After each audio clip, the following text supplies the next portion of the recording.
Meu Senhor e meu Deus, creio firmemente que estás aqui, que me vês, que me ouves. Adoro-te com profunda reverência. Peço-te perdão dos meus pecados e graça para fazer com fruto este tempo de oração. Minha Mãe Imaculada, São José, meu Pai, Senhor, anjo da minha guarda, intercedei por mim. Acabamos de viver 2 dias espiritualmente muito intensos. A festa de Todos os Santos, que nos lembra o chamamento de Deus a sermos santos, e o dos fiéis defuntos. Dia que nos dá também uma santa urgência nessa santificação, porque o tempo é breve, nenhum de nós sabe quando será chamado à presença de Deus, e hoje pode ser a última oportunidade de dar a Deus todo o meu coração. Com o balanço destes dias, podemos estar agora em condições de ouvir e viver as palavras exigentes que Jesus tem para nós hoje. Disse Jesus a um dos principais fariseus que o tinha convidado para uma refeição: quando ofereceres um almoço ou um jantar, não convides os teus amigos, nem os teus irmãos, nem os teus parentes, nem os teus vizinhos ricos. Não seja que eles, por sua vez, te convidem e assim serás retribuído. Mas, quando ofereceres um banquete, convida os pobres, os aleijados, os coxos e os cegos, e serás feliz por eles não terem com que retribuir-te, ser-te-á retribuído na ressurreição dos justos. Ao ler estas tuas palavras, Jesus, lembrava-me de ter lido num livro como um dos indicadores de uma personalidade madura é aquilo que se chama a capacidade de viver a gratificação diferida, ou, dito ao contrário, de renunciar à gratificação imediata. Quem sabe viver dessa maneira, vive melhor e por isso desfruta mais da vida. Nesse livro dizia-se o seguinte: a capacidade de viver a gratificação imediata consiste em perseverar no esforço com o objetivo de uma recompensa maior do que poderia obter de modo imediato. Como todas as conquistas que requerem um sacrifício, isto leva a um crescimento em autoestima e em autonomia, um são desprendimento das recompensas mais ou menos materiais, desde a medalha até ao reconhecimento. Pois Jesus, tu aqui estás a esticar muito o limite desta capacidade de diferir a gratificação, o reconhecimento por uma coisa boa que eu fiz ou dei a alguém. Diz-nos que devemos estar dispostos a esperar até à ressurreição. Serás feliz por eles não terem com que retribuir-te, ser-te-á retribuído na ressurreição dos justos. Se repararmos, é algo de que Jesus fala muitas vezes. Por exemplo, quando nos diz que o nosso Pai que vê no oculto, no nosso interior, vê a nossa oração, a nossa esmola, o nosso jejum, o nosso Pai nos dará a recompensa. Também quando diz que sempre que o fizestes a um destes meus irmãos mais pequeninos, a quem deste de comer, ou de beber, ou de vestir, ou visitaste, foi a mim que o fizeste. E por isso entra no gozo do meu Pai. Recebe a recompensa que te está preparada. E tantas outras passagens. O problema não está, pois, em desejar uma justa recompensa, mas em querer a recompensa certa, do modo e no momento adequados, para que a boa ação que fazemos seja realmente benéfica para nós.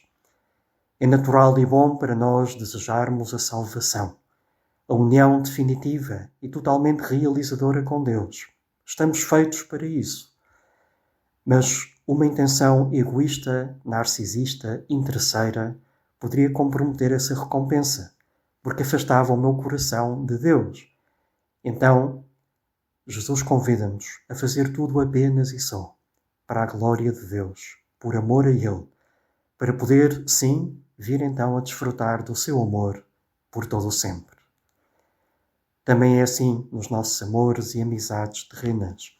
Só há verdadeiro amor se ele é desinteressado, como diz o mesmo autor que citava há pouco. O amor quer dar sem receber nada em troca. Pode-se argumentar que isto é aplicável à caridade em geral, por exemplo, dar esmola. mas que a amizade não é exatamente assim. Todos escolhemos os nossos amigos porque nos damos bem, porque têm algo que nos acrescenta e que, portanto, há uma certa reciprocidade que não é má.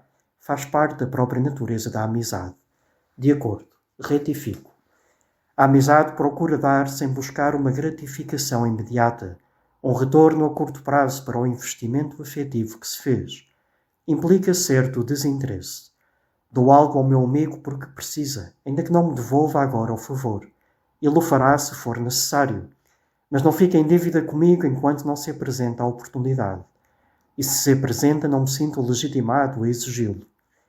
Quando digo dar, não me refiro apenas a coisas materiais, mas também a afeto, companhia, tempo, interesse pelos seus gostos ou problemas, ainda que pareçam pouco interessantes. Do contrário, não estamos falando de uma verdadeira amizade, mas de uma transação comercial ou de uma relação de uso e descarte. Jesus, tu queres mesmo que eu tenha em mim esta capacidade de fazer o bem, procurando não uma recompensa imediata, mas no fundo, procurando o bem em si mesmo, que no fundo és tu. Por isso, dizia São Bernardo num texto lindíssimo que o amor é recompensa de si mesmo. Ele escrevia: o amor subsiste por si mesmo, agrada por si mesmo e por causa de si mesmo. Ele próprio é para si mesmo o mérito e o prémio. O amor não busca outro motivo nem outro fruto fora de si. O seu fruto consiste na sua prática. Amo porque amo, amo para amar. Só assim há verdadeiro amor. E como tu, Jesus, nos fizeste à tua imagem e semelhança, e tu és um Deus que é amor, só assim eu posso ser como tu e por isso posso ser verdadeiramente eu, feito à imagem do Deus amor. Quanto mais for assim, mais me sentirei realmente feliz, bem-aventurado. Aproveito também aqui umas considerações que vêm hoje nesse livro Falar com Deus, de Francisco Carvajal. Podes encontrá-las na net, se não tiveres o livro, na meditação diária sobre este Evangelho. São muito sábias. Quando se diz: não devemos fazer o bem esperando uma recompensa nesta vida. Devemos ser generosos no apostolado, na esmola, nas obras de misericórdia, mas sem esperar receber nada por isso. A caridade não busca nada. A caridade não é interesseira. Devemos dar, semear, dar-nos, ainda que não vejamos nem frutos, nem correspondência, nem agradecimento, nem benefício pessoal algum. O Senhor ensina-nos nesta parábola a dar liberalmente, sem calcular retribuição alguma. Um dia recebê-la-emos em abundância. Quem dá em abundância dilata e enriquece o seu coração. Torna-se jovem e aumenta a capacidade de amar. O egoísmo encolhe a pessoa, limita o seu horizonte pessoal, tornando-o pobre e estreito. Quando não vemos os frutos do nosso sacrifício, nem colhemos dele agradecimento humano algum, basta-nos saber que o objeto da nossa generosidade é o próprio Cristo. Nada se perde. A generosidade abre caminho à necessidade vital de dar. O coração que não sabe espalhar o bem entre os que o rodeiam no ambiente em que vive, inutiliza-se, envelhece e morre. Quando damos, o nosso coração alegra-se e estamos em condições de compreender melhor o Senhor, que deu a vida em resgate por todos.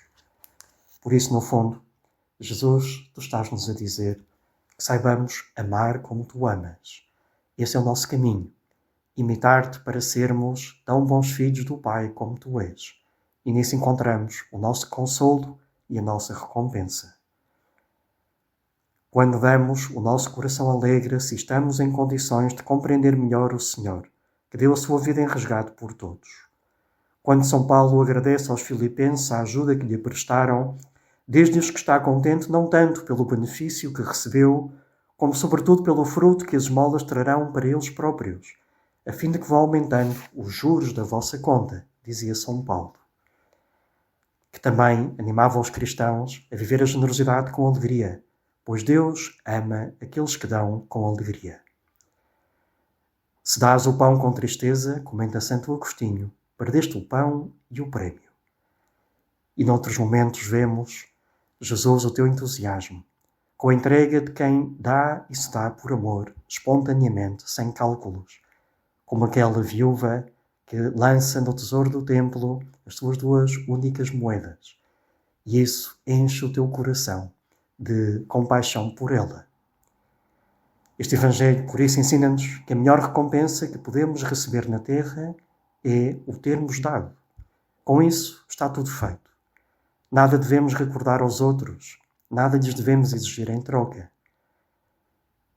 Habitualmente, é melhor que os pais não estejam sempre a lembrar aos filhos o muito que fizeram por eles, nem a mulher ao marido as 1000 ajudas que em momentos difíceis lhe prestou, os desvelos, a paciência, nem o marido à mulher o trabalho intenso que lhe custa levar a família para a frente. Tudo fica em melhores mãos quando deixamos que seja Deus a anotar unicamente na história pessoal de cada um de nós. Tudo isso nos traz um coração grande, que não procura gratificações imediatas, que morre para si e se compraz em fazer os outros felizes, em servi-los. E São José Maria escrevia por tudo isto: quanto mais generoso fores por Deus, mais feliz serás. Dou-te graças, meu Deus, pelos bons propósitos, afetos e inspirações que me comunicaste nesta meditação. Peço-te ajuda para os pôr em prática. Minha Mãe Imaculada, São José, meu Pai e Senhor, anjo da minha guarda, intercedei por mim.